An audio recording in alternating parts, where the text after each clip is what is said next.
नमस्कार. महा adventure council म्हणजे मॅकच्या या GR विशेष एपिसोडमध्ये मी पुष्कराज आपटे आपल्या सगळ्यांचं स्वागत करतो. सप्टेंबरमध्ये पहिल्यांदा ड्राफ्ट GR पब्लिश झाला, त्याच्यावर बरीच चर्चा झाली आणि बऱ्याच प्रतीक्षेनंतर महाराष्ट्र सरकारने adventure activities, organised adventure activity म्हणजे साहसी पर्यटन उपक्रम याच्यासाठी शासकीय धोरण म्हणजे GR आता प्रसिद्ध केलेलं आहे. याच्यावरती अजून काही खूप लोकांचे प्रश्न आहेत आणि तेच प्रश्न सोडवण्यासाठी आज आम्ही तुम्हाला भेटत आहोत. माझ्याबरोबर आहे वसंत लिमये, महा ॲडव्हेंचर नमस्कार. काउन्सिलचे अध्यक्ष. वसंत, सगळ्यात पहिला प्रश्न, आधी 2 GR येऊन गेले होते, तर मग हा तिसरा GR का? तर या GRचा एक थोडक्यात जरा इतिहास आणि पार्श्वभूमी सांग. महत्त्वाची गोष्ट अशी की साहसी उपक्रमांमध्ये धोका हा असतोच आणि त्यात अपघात होण्याची शक्यता असते. परंतु गेल्या एक 15-20 वर्षामध्ये साहसी उपक्रमांसाठी जाणाऱ्यांची संख्या प्रचंड प्रमाणात वाढत गेलेली आहे. 2012 साली एक जनहित याचिका महाजन आणि अगरवाल म्हणून 2 पालकांनी त्यांच्या मुलांच्या अपमृत्यू संदर्भात शासनाच्या विरोधात केली हायकोर्टमध्ये. आणि ती अशा धर्तीची होती की महाराष्ट्रात कुठल्याही प्रकारच्या साहसी उपक्रमांसाठी सुरक्षिततेसाठी काही नियमावली, काही मार्गदर्शक सूचना असं काही आहे का. या याचिकेच्या सुनावणीच्या संदर्भात 2013 साली काही मंडळी एकत्र आली आणि त्यांनी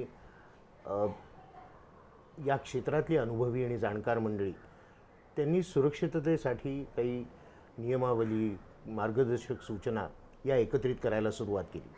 2014 साली पहिला GR आला, परंतु दुर्दैवाने तो अत्यंत अव्यवहार्य आणि नाही म्हणजे त्याच्यामध्ये अनंत गोंधळ होते. लोकांना काय वापरायचं काय नाही वापरायचं अशा धर्तीचा तो GR होता आणि तो आणला होता सांस्कृतिक आणि पर्यटन मंत्रालयाने 2014. त्या GRच्या विरोधात हीच मगाशी ज्यांचा उल्लेख केला अनुभवी आणि जाणकार मंडळी यांनी हायकोर्टमध्ये रिट पिटिशन केलं की हा GR रद्द करावा. त्या GRला स्टे मिळाला 2014च्या GRला. त्यानंतर एक 3-4 वर्षाचा काळ गेला. मध्यंतरीच्या कालावधीमध्ये साहसी क्षेत्रासाठी, उपक्रमांसाठी सुरक्षितता सूचना याच्यावरती काम ह्या जाणकार मंडळींचं चालूच होतं. 2018 साली दुसरा GR आला. त्याच्यावर कुठल्याही प्रकारच्या प्रतिक्रिया मागवण्यात आल्या नव्हत्या, सूचना मागवण्यात आल्या नव्हत्या आणि तो धाडकन आला. पण तोही तितकाच आधीच्या GR इतकाच दुर्दैवाने अव्यवहार्य होता. बरेच गोंधळ, बऱ्याच चुका असं सारं काही त्याच्यात होतं. पुनश्च या जाणकार अनुभवी मंडळींनी त्याच्या विरोधात हायकोर्टमध्ये रिट पिटिशन दाखल केलं. परंतु आणखीन एक गोष्ट या मंडळींच्या लक्षात आली की हा भांडणाचा विषय, खर्चिक विषय, तर या क्षेत्रातल्या म्हणजे फक्त जमिनीवरील साहसी उपक्रम नाही तर हवा आणि पाणी या तिन्ही क्षेत्रातल्या मंडळींनी एकत्र येण्याची गरज आहे. कारण दुर्दैवाने महाराष्ट्रामध्ये साहसी उपक्रम, गिर्यारोहण या सर्वच क्षेत्रामध्ये कुठलीही शिखर संस्था नाही आणि दुर्दैवाने ही सगळी मंडळी एकत्र आल्याशिवाय शासनाशी काही विचारविनिमय करणं हे अशक्य होतं. म्हणून महा ॲडव्हेंचर काउन्सिलची स्थापना झाली. महा ॲडव्हेंचर काउन्सिलनी यानंतर एक सुमारे 650-700 पानी रिप्रेझेंटेशन हायकोर्टाच्या सांगण्यावरून शासनाला सादर केलं दोन्ही मंत्रालयांना. 2018चा GR हा क्रीडा मंत्रालयाने काढला होता. तर क्रीडा मंत्रालय आणि पर्यटन मंत्रालय यांच्याकडे ते प्रेझेंटेशन सादर करण्यात आलं आणि त्यानंतर मॅकचा एक वेगळा प्रवास सुरू झाला. जो आधी विरोधात्मक होता तो आता शासनाबरोबर एका अर्थाने काम करणे किंवा वेळोवेळी सूचना देणे, त्यांच्या अनुभवाचा फायदा या GRसाठी करून देणे नवीन येणाऱ्या GRसाठी. आणि त्याच GRचा मसुदा हा प्रसिद्ध करण्यात आला. मग त्याच्यावरती बऱ्याच म्हणजे 450 प्रतिक्रिया आल्या, त्याच्यावर विचार झाला. तर परंतु मॅक आणि पर्यटन मंत्रालय यांच्यातला जो काही संवाद होता तो चालूच राहिला आणि त्याच्यातून आत्ता गेल्या 25 तारखेला 25 ऑगस्टला तिसरा GR प्रसिद्ध झालेला आहे. तर ही थोडक्यात पार्श्वभूमी या क्षेत्राच्या संदर्भातली. महाराष्ट्र शासनाच्या पर्यटन विभागाने नुकतेच साहसी पर्यटन धोरण लागू केले आहे. या धोरणाअंतर्गत पर्यटनाच्या या नवीन बाबीला नियमन करणं ही एक महत्त्वाची भूमिका सरकारची आहे. आपण पाहिलं असेल की महाराष्ट्रामध्ये साहसी पर्यटनाला खूप मोठा वाव आहे. जमीन, पाणी आणि हवा या तिन्ही प्रकारच्या माध्यमातील विविध साहसी पर्यटन प्रकार महाराष्ट्रामध्ये चालू आहेत. तर अशा पर्यटनाला जे कोणी व्यावसायिक असतील त्यांना नोंदणी करून त्यांच्याकडून पर्यटकांची फसवणूक होऊ नये आणि त्याचबरोबर पर्यटकांच्या सुरक्षिततेच्या दृष्टीने आवश्यक असलेली तज्ज्ञ मॅनपॉवर आणि त्याचबरोबर योग्य साहित्य हे त्यासाठी असणं आवश्यक असतं.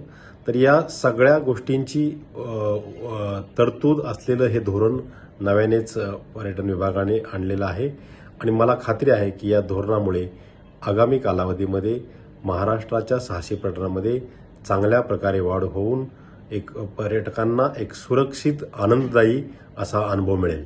धन्यवाद. वसंत, पहिला प्रश्नाचं तू उत्तर चांगलं दिलंस की याची इतिहास काय, पण मी अजून थोडा मागे जातो. महाराष्ट्रामध्ये गिर्यारोहण, रॉक क्लाइम्बिंग या सगळ्या गोष्टी तर 50-60 वर्षापासून चालत आलेल्या आहेत आणि त्या पुढेही चालू राहणार आहे. अचानक या क्षेत्रामध्ये GR आणि सरकारी नियमांची गरज काय? चालत होतं की सगळं, लोक आपापल्या सेफ्टीसाठी जे काही पाहिजे ते करत होते की. तू जो उल्लेख केलास 50-60 वर्षापासून साहसी उपक्रम चालू आहेत, जास्त करून जमिनीवरील दुर्गभ्रमण असेल, रॉक क्लाइम्बिंग असेल. पण यात एक महत्त्वाचा घटक आपल्याला लक्षात घ्यावा लागेल, तो असा की गेल्या सुमारे 20-एक वर्षामध्ये, मी इंटरनेटला दोष देणार नाही, परंतु त्या नवीन युगामध्ये डोंगरात जाणाऱ्या, आउटडोअर्समध्ये जाणाऱ्या, वेगवेगळ्या साहसी उपक्रमांसाठी जाणाऱ्या लोकांच्या संख्येत लक्षणीय वाढ झालेली आहे, स्फोटक वाढ झालेली आहे. आणि यामध्ये असे गोंधळ व्हायला लागले की बरेचसे जेव्हा क्लब अस्तित्वात होते, क्लब अजूनही अस्तित्वात आहेत, परंतु त्यांच्यामार्फत जाणारी मंडळी ह्यांच्याकडे काही अनुभवी मंडळी, जाणकार मंडळी त्या क्लबमध्ये असायची, त्यांच्याकडून सुरक्षिततेची काळजी घेतली जायची. आणि मी आजही हे नमूद करू इच्छितो की क्लब या संदर्भामध्ये फार क्वचित अपघात घडतो. याचं कारण ते सुरक्षेचं भान राखून असतात. पण दुर्दैवाने ही जी मंडळी जायला लागली, आणि याच्यामध्ये आणखीन एक घटक महत्त्वाचा की एवढी संख्या वाढल्यानंतर साहजिकच त्यामध्ये कमर्शियलायझेशन आलं. लोक म्हणायला लागले मी तुम्हाला घेऊन जातो, आणि तिथे सगळा गोंधळ सुरू झाला एका अर्थाने. त्यामुळे कुणी मी अनुभवी आहे असं म्हणणारा माणूस किंवा संस्था लोकांना झुंडीच्या झुंडी वेगवेगळ्या गड किल्ल्यांवरती किंवा अवघड ठिकाणी वॉटरफॉल रॅपलिंग वगैरे वगैरे अशा ॲक्टिव्हिटीजसाठी घेऊन जायला लागले.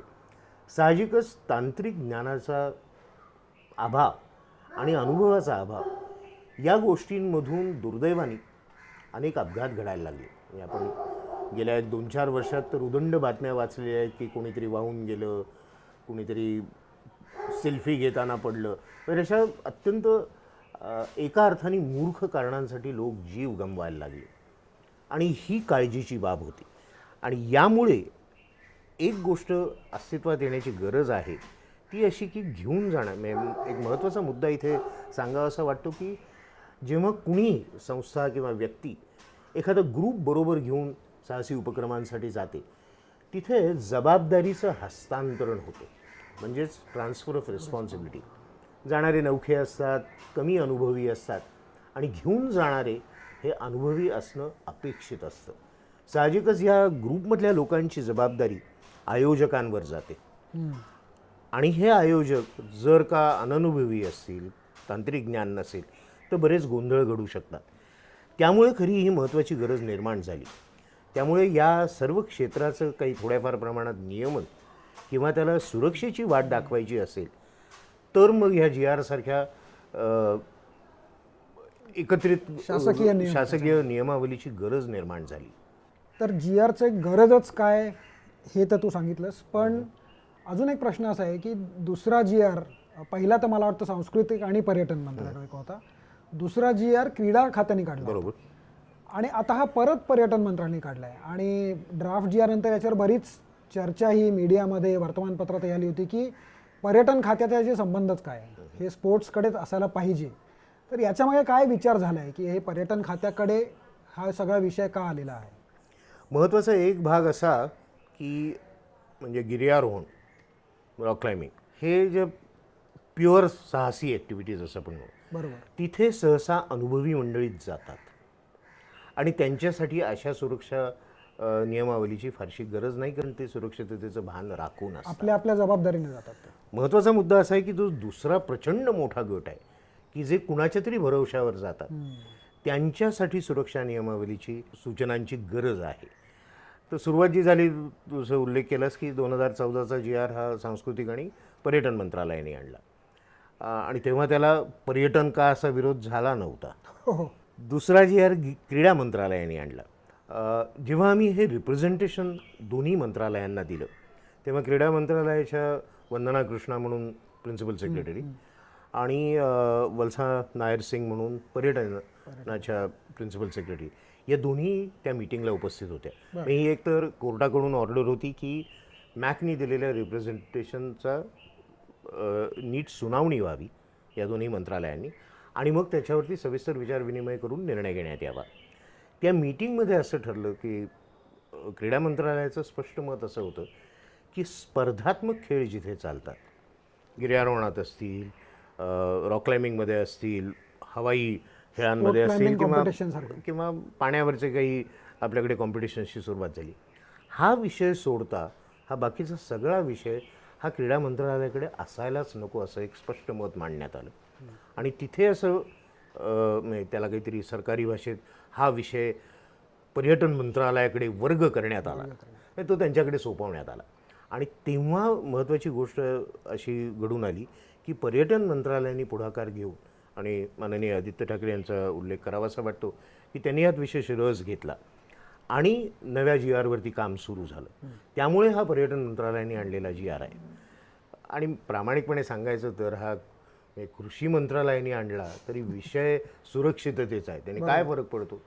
याच्यावर चर्चा व्हायलाच नाही पाहिजे की हा साहस आणि पर्यटन मध्ये गोंधळ करायला नको. स्पर्धात्मक खेळ यांचा काही संबंधच नाहीये या GRशी. वसंत, तू आतापर्यंत सरकारी खाती आणि कुठलं मंत्रालयाच्याबद्दल सांगितलंस. आपण थोडेसे आता या क्षेत्रातल्या संघटनांकडे येऊयात. एक ATOA आहे, adventure tour operators association of India नावाची संस्था अस्तित्वात आहे. त्यांनी काही सेफ्टी गाईडलाईन्स त्यांनी सुद्धा प्रसिद्ध केलेल्या होत्या.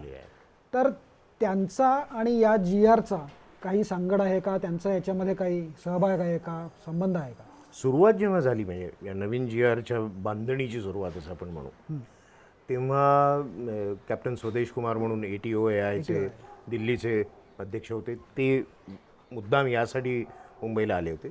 याच्यामागची पार्श्वभूमी अशी आहे की ATOI या संस्थेने प्रसिद्ध केलेल्या गाईडलाईन्स किंवा सुरक्षा सूचना या केंद्रीय पर्यटन मंत्रालयाने सर्वांना लागू कराव्या असं GR किंवा असा आदेश दिलेला होता.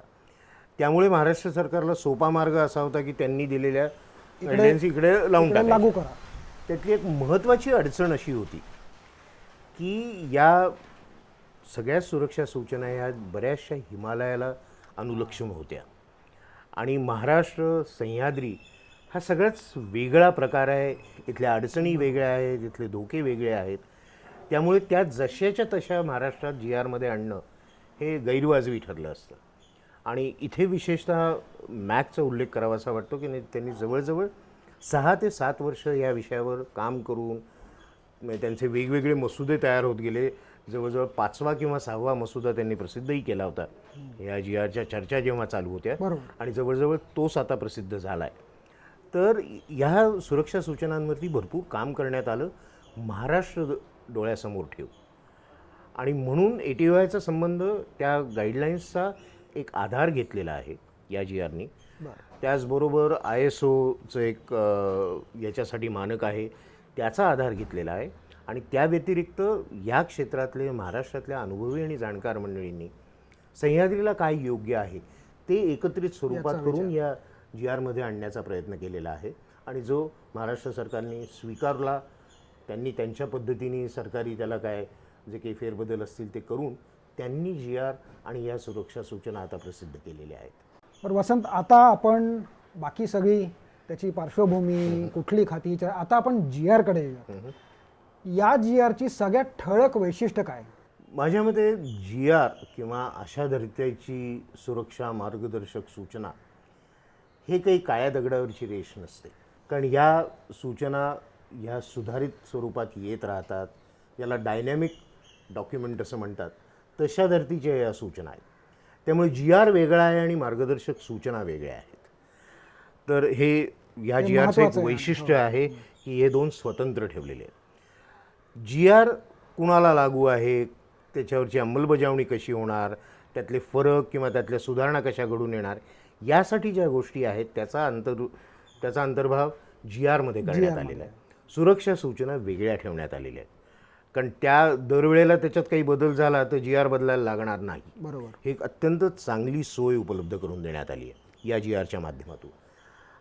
ठळक वैशिष्ट्य काय आहे या जी आरची, तर पहिला मुद्दा आहे की जो महत्त्वाचा आहे की या भागात जे कोणी आयोजक आहेत, संस्था असतील, व्यक्ती असतील, या सगळ्यांनी रजिस्ट्रेशन करावं, नोंदणी करावी. हा एक पहिला प्रामुख्याने या जी आरचा उद्देश आहे. इथे एक नमूद करावीशी वाटते गोष्ट ती म्हणजे या धर्तीचे अडचणी, या च्या गोष्टी पाश्चिमात्य देशातही घडलेल्या आहेत. उदाहरण घ्यायचं झालं तर न्यूझीलंडमध्ये अशा धर्तीच्या सुरक्षा मार्गदर्शक सूचना जेव्हा आणण्यात आल्या तेव्हा त्यांच्या अंमलबजावणीसाठी 5 वर्षांचा कालावधी देण्यात आला होता. त्यामुळे अंमलबजावणी होत असताना विविध गोष्टींचा अभ्यास करण्यात आला आणि त्यानुसार या सूचनांमध्ये बदल घडत गेला. तर तेच मला माझी तरी मॅकतर्फे अशी अपेक्षा आहे की महाराष्ट्र सरकारही तीच पॉलिसी किंवा तीच धारणा वापरेल. परंतु पहिला मुद्दा आणि ठळक वैशिष्ट्य असं आहे की हे कोण करतं, हे म्हणजे आयोजक कोण आहेत, बरोबर. त्यांनी पहिल्यांदा नोंदणीकृत व्हावं. सुरक्षा सूचना किंवा मार्गदर्शक सूचना या जागेवर आहेत त्याचा त्यांनी वापर करावा असं त्यांना डिक्लेरेशनही द्यायला लागणार आहे की आम्ही नोंदणीकृत होतो आहे, आम्ही या सुरक्षा सूचना मार्गदर्शक सूचनांचा वापर करू. विमा वगैरे असे बरेच विषयांना या जी आरनी स्पर्श करायचा प्रयत्न केलेला आहे. त्याच्यात पुढे जाऊन अनेक सुधारणा होत जातील. परंतु आत्ता गरज अशी आहे की आत्ता काहीच नाही आहे. तर ही सुरुवात आहे किंवा ही पहिली पायरी आहे. तर नोंदणी करावी. त्यासाठी विविध समित्या असतील ज्या या सर्व गोष्टींचा विचार करत राहतील की अंमलबजावणी करताना काय अडचणी येत आहेत. कारण पर्यटन मंत्रालयाने जरी हा जी आर आणलेला असला, कुठल्याही मंत्रालयाने आणला असता, तरी सरकारी या घटकांकडे अनुभव अत्यंत मर्यादित आहे आणि अनुभवी मंडळी या क्षेत्रातली ही बाहेर आहेत. आता मॅकसारख्या संस्थेच्या रूपाने ती एकत्रित येत आहेत. इथे आणखीन एक मुद्दा नमूद करावा असा वाटतो की मॅक ही संस्था एक मार्गदर्शक या स्वरूपातच आहे. बरोबर. मॅकला कुठल्याही प्रकारचा नियंत्रण किंवा रेग्युलेटरी बॉडी नाही. हे सरकारनेच करायचं काम आहे आणि ते सरकारच्याच हातात आहे. वेळोवेळी त्यांना सल्ला देणे, लोकांच्या आलेल्या अडचणी सरकारपर्यंत पोहोचवणे, एक संवाद राखणे यासाठी मॅक आहे. आणि मॅक विविध पद्धतीने मार्गदर्शक मॅकचे पूर्वीचे उपक्रम पाहिले गेले 1.5 वर्षातले तर सेफ्टी की पाठशाला, वेगवेगळ्या गोष्टी लोकांपर्यंत पोहोचवणे या धर्तीचं काम करायला आणखीन उत्साह आता येणार आहे. कारण आता जी आर मार्गाला लागलेला आहे. तर आणखीन एक ठळक वैशिष्ट्य या जी आरच्या संदर्भातलं असं की एक 3 कमिटीज आहेत. एक राज्यस्तरीय कमिटी आहे, एक ॲडव्हेंचर कक्ष सुरू होणार आहे आणि विभागीय समित्या असणार आहेत. 6 विभाग आहेत पर्यटन मंत्रालयाचे. तर हे वेगवेगळे निर्णय घेत राहतील, नोंदणी होईल आणि अंमलबजावणी करत असताना म्हणजे समजा कोणी काही गडबड केली, कुठे काही अपघात झाला, तर महत्त्वाची एक गोष्ट आहे की त्याच्यावरती लगेच कायदेशीर कारवाई वगैरे अशा गोष्टी होण्याच्या ऐवजी त्यांनी एक विशिष्ट पद्धत अवलंबलेली आहे की पहिला काही तुम्ही गडबड केली तर एवढा दंड असेल, शास्ती का काहीतरी नवीनच शब्द मी शिकलो, पेनल्टी. कारण पर्यटन मंत्रालय ही कायदेशीर बॉडी नाही, त्यामुळे ते शिक्षा नाही करू शकत, ते पेनल्टी लावू शकतात. आणि जास्त हे गोंधळ झाले एखाद्या आयोजकांनी एकदा केलं 2दा केलं तर ते पेनल्टी वाढत जाणार आहे आणि कदाचित त्याला ब्लॅकलिस्ट करण्यात येईल. तर हा एक भाग आहे. दुसरा भाग आहे की पुढे जाऊन शासनाचा असाही एक विचार आहे की चांगले कोण, म्हणजे 5 आयोजक असले तर 1 नंबरला कोण आहे, 5 नंबरला कोण आहे, या धर्तीचं नामांकन करण्याचाही त्यांचा विचार आहे. तर त्यामुळे एक आपल्याला लक्षात ठेवायला लागेल की ही जितकी आयोजकांची जबाबदारी आहे तितकीच यात सहभागी होणाऱ्यांची जबाबदारी आहे की मी कुणाबरोबर चाललो आहे, तो नोंदणीकृत आहे का, तो नामांकित आहे का, तो काय म्हणजे नामांकन असलेला आयोजक आहे का, या गोष्टींचा सहभागी होणाऱ्या व्यक्ती समूह या सगळ्यांनी विचार करणंही गरजेचं आहे. त्यामुळे ही जबाबदारी फक्त आयोजकांची नाही आहे, आयोजकांवर जास्त जबाबदारी आहे मान्य, परंतु ही दोघांची जबाबदारी आहे. सहभागी होणाऱ्यांसाठी पण आहे हे जबाबदारी जबाबदारी आहे.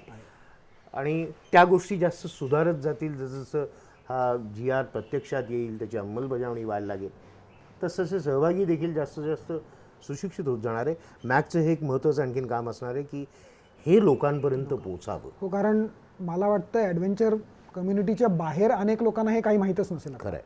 आणि त्यांनाही हे माहीत व्हायला पाहिजे. तर महत्त्वाची गोष्ट अशी आहे की एक प्राथमिक नोंदणी आहे, त्यानंतर एक अंतिम नोंदणीपत्र मिळणार आहे जे 3 वर्षासाठी लागू असेल. बरोबर. त्यानंतर दर 2 वर्षासाठी नूतनीकरण करावं लागणार आहे. त्यामुळे प्रत्येक उपक्रमासाठी हे करायचं नाही आहे.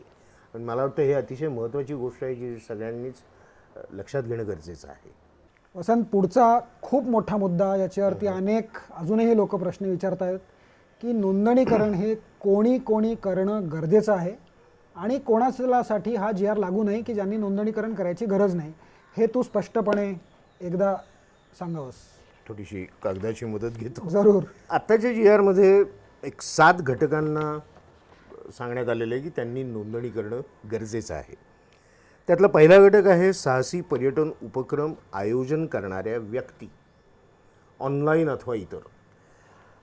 मगाशी मी इंटरनेटचा किंवा सोशल मीडियाचा उल्लेख केला. आजकाल ही प्रथा खूप प्रमाणात लोकप्रिय झालेली आहे, बोकाळलेली आहे की फेसबुकवरती किंवा कुठेतरी टाकायचं की चला भैरवगडला जाऊया किंवा अलंकुलंग मदनला जाऊया, आणि लोक नोंदणी करतात, पैसे भरतात, तो इव्हेंट होऊन जातो. परंतु अशा सर्व घटकांना देखील नोंदणी करणं गरजेचं आहे.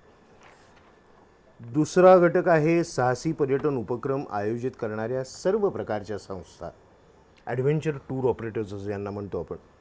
वैयक्तिक मालकीच्या असतील, भागीदारीतील व्यवसाय असतील किंवा कंपनी कायदा 2013 अंतर्गत नोंदणीकृत झालेले व्यवसाय असतील, तर ह्या सर्व संस्थांना देखील म्हणजे जे असे उपक्रम आयोजित करतात, लोकांसाठी नोंदणी करतात, पैसे घेतात, जे काय असेल ते, परंतु अशा सर्व संस्थांना देखील हे लागू आहे. तिसरा घटक आहे की ना नफा तत्वावर चालणाऱ्या संस्था, धर्मादाय संस्था, हौशी आयोजक आणि क्लब.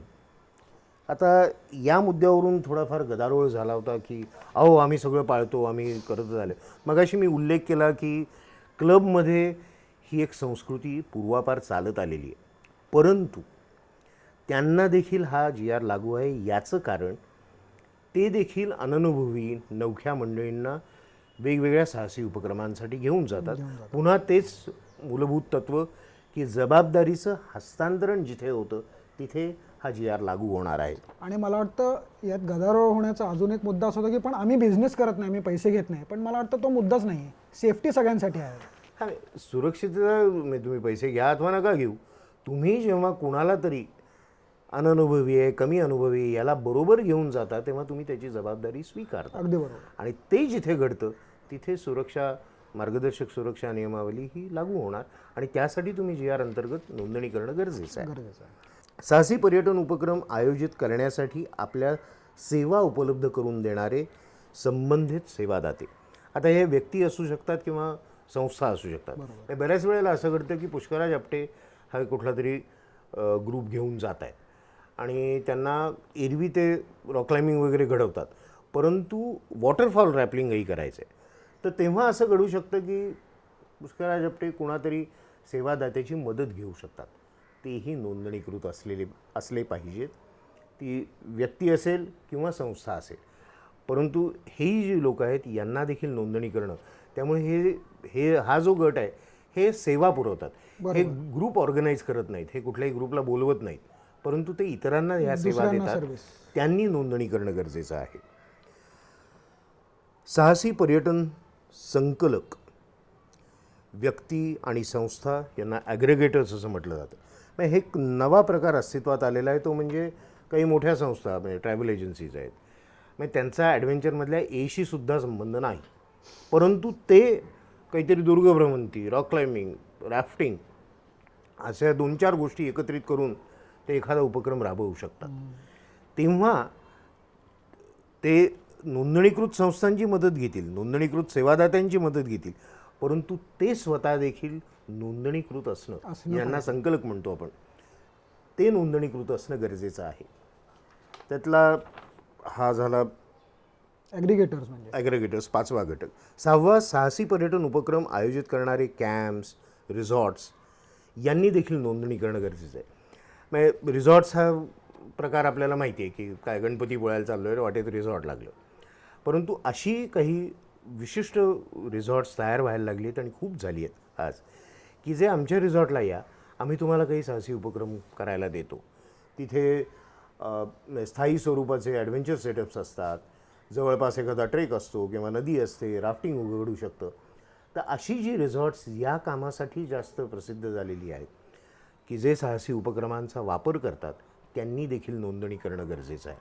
साहसी पर्यटनासंबंधी प्रशिक्षण देणाऱ्या संस्था हा खूप महत्त्वाचा मुद्दा आहे, कारण काही संस्था आहेत ज्या रॉक क्लाइम्बिंगचे कोर्सेस घेतात, हवाई खेळांमध्ये त्यातलं कौशल्य मिळवण्यासाठी ट्रेनिंग प्रोग्राम्स कंडक्ट करणाऱ्या संस्था आहेत, असं विविध भागातल्या आहेत की प्रशिक्षण देणाऱ्या संस्था.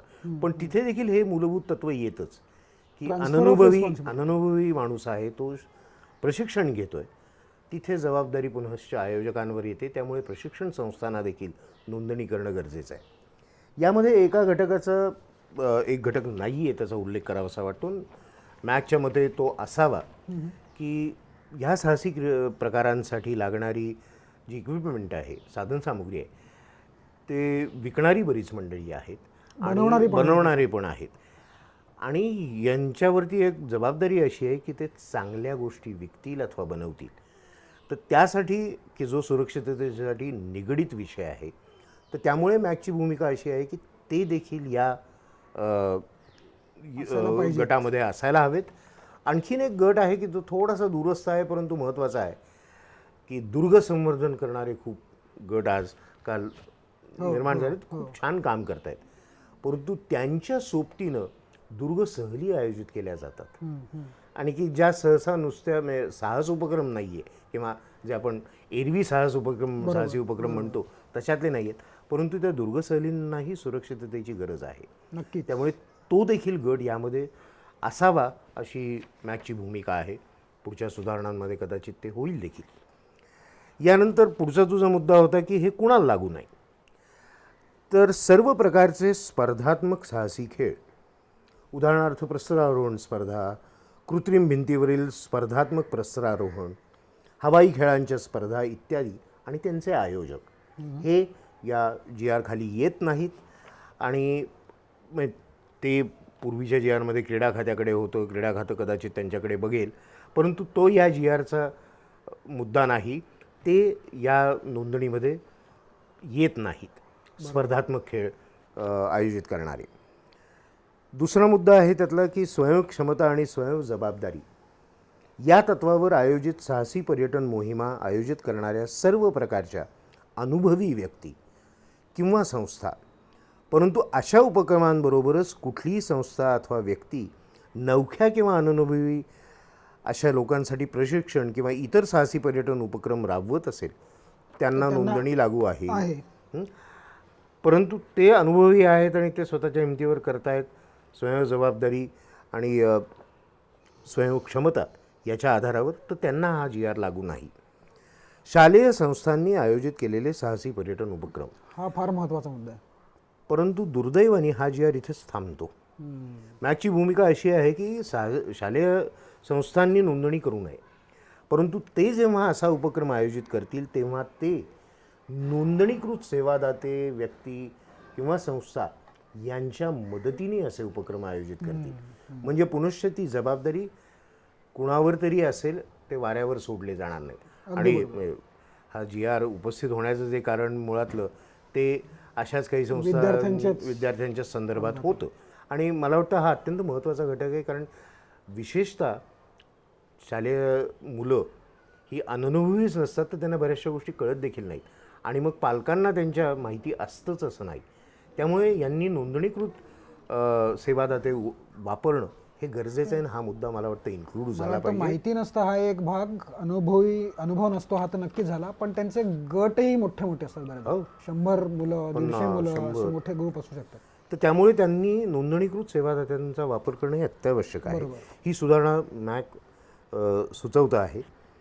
वन्यजीव अभयारण्यातील जीप सफारी व निसर्ग सहली आणि त्यांचे आयोजक जिथे प्रवेशद्वारानं प्रवेश नियंत्रित केला जातो आणि जिथील भ्रमणासाठी वन खात्याच्या स्वतंत्र मार्गदर्शक सूचना आहेत, उदाहरणार्थ व्याघ्र प्रकल्प, तर बहुतेक या सर्व ठिकाणी वन विभागाच्या सुरक्षा नियमावली आहे, विविध तरतुदी आहेत आणि अशा ठिकाणी हा GR लागू नाही. परंतु या संस्था ज्या असे उपक्रम आयोजित करतात त्या एरवी अशा वनप्रकल्पांच्या बाहेर देखील असे उपक्रम आयोजित करतात. तिथे पुनश्च जबाबदारी त्यांच्यावर येते आणि तेव्हा अशा निसर्ग सहली आयोजित करणाऱ्या की जे संरक्षित वनप्रकल्पांच्या बाहेर आहेत त्यांना देखील हा GR लागू होतो आणि त्यांनी नोंदणी करणं गरजेचं आहे. तर असं जेव्हा ड्राफ्ट GR आला, खूप उलटसुलट चर्चा झाली, अनेक लोकांच्या मनात संभ्रम होता, काळजी होती. काही लोक तर या टोकापर्यंत गेले की आता आमचा बिझनेस आता बंदच होणार आहे, आता नियम. तर आजच्या या आपल्या कार्यक्रमाचा एक आढावा म्हणून तू एकदा परत हे सांगावस की या GRमुळे काय बदलणार आहे आणि काय बदलणार नाही. म्हणजे एक GR आल्यामुळे अचानक सगळंच बदलणार आहे का तर नाही, सुरुवात नक्की चांगली झाली आहे, पण काय बदलणार नाही. एक भाग असा आहे की नोंदणी ही अत्यावश्यक झाल्या कारणाने नोंदणीकृत नसलेल्या आयोजकांवरती एक लगाम येणार आहे आणि तसं न करता ते जर असे उपक्रम राबवत असतील तर ते गुन्हा करतायत आणि त्याला म्हणजे पेनल्टी असणार आहे, या गोष्टी सगळ्या त्यांना लागू होणार आहे. त्यामुळे आयोजकांवरची जबाबदारी वाढते आणि त्याची जाणीव करून देण्यात येते. हा सगळ्यात मोठा फायदा घडणार आहे. यांनी अचानक सगळं बदलणार आहे का तर नाही बदलणार आहे. मगाशी मी न्यूझीलंडचं उदाहरण 5 वर्ष. तर हे जसजसा याची अंमलबजावणी व्हायला लागेल तसतशा यातल्या अडचणीही समोर येतील आणि त्यामुळे त्या सुधारणा सुरक्षा नियमावलीमध्ये, सुरक्षा मार्गदर्शक सूचनांमध्ये कराव्या लागतील. महत्त्वाचा दुसरा एक मुद्दा असा आहे की जी मगाशी मी उल्लेख केला की आयोजकांवर जशी जबाबदारी आहे तशीच सहभागी होणाऱ्यांवर किंवा त्यांच्या पालकांवर देखील जबाबदारी आहे. या GRमुळे हे सर्वांपर्यंत पोचण्याची शक्यता वाढलेली आहे की मी कुठल्या तरी साहसी उपक्रमात चाललो आहे तर बाबा मी नोंदणीकृत माणसाबरोबर चाललो आहे का, संस्थेबरोबर चाललो आहे का, हे विचारणं गरजेचं आहे. आणि मॅक या दृष्टीनं फार महत्त्वाची भूमिका बजावणार आहे. म्हणजे मॅकला कुठलाही कंट्रोल नको आहे, मार्गदर्शक स्वरूपाचं काम ते करत राहणार, पण ते जनजागृतीसाठी लोकांनी या भागात साक्षर व्हावं यासाठी जास्त काम करत राहणार आहे. तर हा एक महत्त्वाचा बदल या GR नंतर घडणार आहे. इथे एक उल्लेख करावासा वाटतो की पर्यटन मंत्रालयाने विशेषतः माननीय मंत्री आदित्यजी ठाकरे यांनी जो काही उत्साह आणि ज्या पद्धतीने याचा पाठपुरावा केला आहे त्यामुळे हा बऱ्यापैकी चांगला GR अस्तित्वात येतो आहे. काही सुधारणा कराव्या लागतील, परंतु त्यासाठी त्यांचं अभिनंदन करावंसं वाटतं, त्यांचे आभार मानावेसे वाटतात की त्यामुळे या गोष्टी अस्तित्वात येणार आहेत. त्यात एक 2-3 मुद्दे आणखी महत्त्वाचे आहेत. ते एक विम्याच्या संदर्भात या GRमध्ये उल्लेख आलेला आहे. ते आणखीन जास्त चांगल्या पद्धतीने तो अस्तित्वात आणावा लागेल की हे सर्व प्रकार विम्याचं संरक्षण त्याला लाभावं. दुसरा भाग म्हणजे गेल्या काही 5-10 वर्षामध्ये रेस्क्यू ऑपरेशन करणाऱ्या बऱ्याच संस्था केवळ सेवाभावातून हे विविध रेस्क्यू करत असतात, त्यांची दखल या GRनी घेतलेली आहे. आणि मॅकच्या मते ह्या रेस्क्यू संस्थांना शासनाने बऱ्यापैकी भक्कम आधारभूत अशी मदत करायला पाहिजे. इक्विपमेंटच्या संदर्भात असेल, लोक वेळप्रसंगी स्वतःचा जीव धोक्यात घालून या रेस्क्यू मोहिमात भाग घेतात, परंतु त्यांनी पदरमोड करून या गोष्टी कराव्या किंवा त्यांच्याकडे इक्विपमेंटही चांगली नसावी, यासाठी सरकारने मदत करायचं एक दिशा या GRमध्ये उल्लेख केलेली आहे. तिसरी गोष्ट अशी आहे की विविध साहसी उपक्रम आयोजित करत असताना 10-15 परवानग्या काढायला लागतात. पोलिसांकडे जा, यांच्याकडे जा, त्यांच्याकडे जा. तर वन विंडो योजना अस्तित्वात आणण्याचा प्रयत्न या GRनी त्याचा उल्लेख केलेला आहे आणि त्या दिशेने पावलं टाकतील अशी आपण सगळेच जण आशा करूया. परंतु ते खूप महत्त्वाचं असेल, कारण हा GR म्हणजे हा फक्त जरी पर्यटनाने काढलेला असेल तरी याच्यामध्ये गृहमंत्रालयाचा सहभाग आहे, वनविभागाचा सहभाग आहे, आर्किओलॉजी डिपार्टमेंटचा सहभाग आहे. तर या सर्वच डिपार्टमेंट्सच्या ज्या गरजा असतात त्या पुनश्च या वन विंडोतून जर मिळाल्या तर उपक्रम आयोजकांना खूप सुलभ होणार आहे. महत्त्वाची एक गोष्ट अशी आहे की या GRमुळे आमचा उद्योग बंद होणार का, सर्व गोष्टींवरती कुऱ्हाड चालवली जाणार का, तर तसं कुठलंही प्रकरण घडणार नाही आहे अशी एक आशा आहे. महत्त्वाचा भाग असा आहे की यापूर्वी काय घडायचं, कुठेतरी अपघात झाला, बंदी, अशा गोष्टी न घडता हे उपक्रम आयोजित करणारे नोंदणीकृत होतील. तेवढी साक्षरता या भागातली म्हणजे स्थानिकांची मदत घेतली जाते, त्यांच्यासाठी प्रशिक्षण वर्ग राबवण्यात येतील, आयोजकांसाठी प्रशिक्षण वर्ग असतील, प्रथमोपचाराचे जास्त चांगले कोर्सेस हे उपलब्ध करून देण्याची आता जबाबदारी पर्यटन मंत्रालय घेणार आहे अशी दिशा तरी ते दाखवत आहेत. तर हे सगळंच प्रकरण अतिशय उत्साहवर्धक आहे.